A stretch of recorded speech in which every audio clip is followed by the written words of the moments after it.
present the award for dedication. Please welcome Victoria Russell from PwC.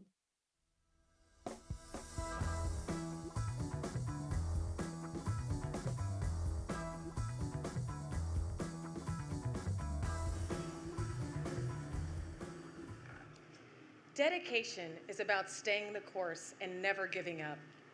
Raby Gueye grew up in a remote village in Senegal without a school system, yet she dared to imagine more. She became the first in her family to attend school after moving to the United States and turned an opportunity into a mission. Today, as the founder of Teach for Senegal, she is building classrooms and futures by hiring local graduates to teach in their own communities. A 2021 Forbes 30 Under 30 honoree, Raby's dedication isn't just changing lives, it's shaping a nation's future. Please join me in welcoming Raby Gueye.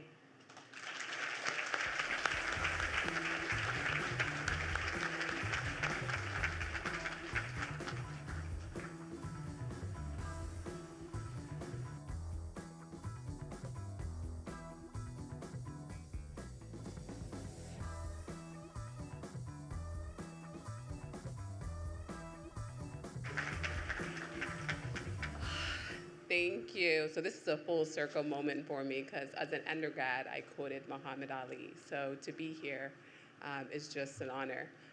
In African cultures, you don't tell people who you are by what you do, but from the people you come from. So I want to tell you a little bit about the people that I come from.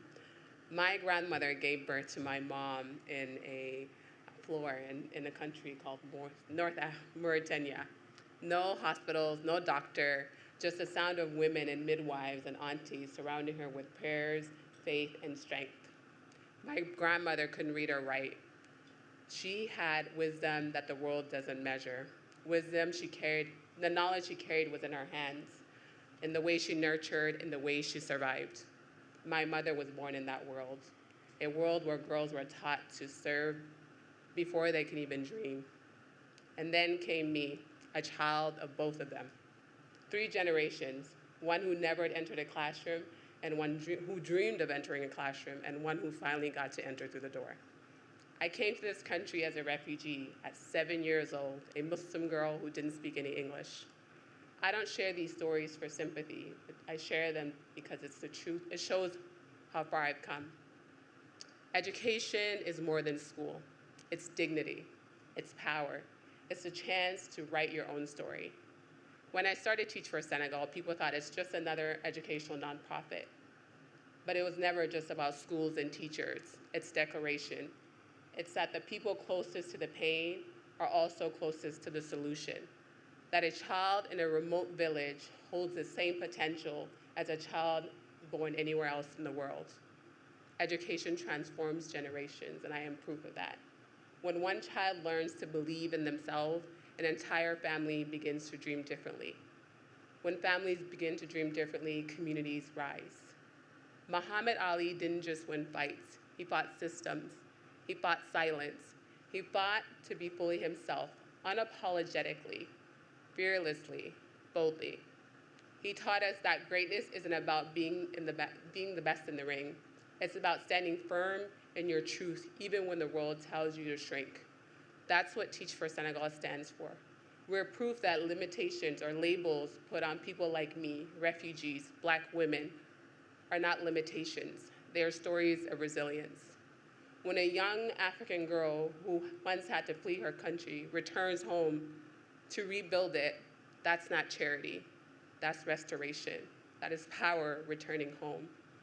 So tonight, the recognition isn't just for me. It's for every child who has been told they were too small to dream big. It is for every young African leader building from the ground up. It is for every woman rewriting her family's history.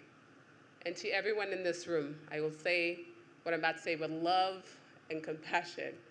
Africa does not need saving, we need solidarity. We do not need people to speak up for us. We need people to listen, to invest, to believe that our stories, our knowledge, our leadership is enough.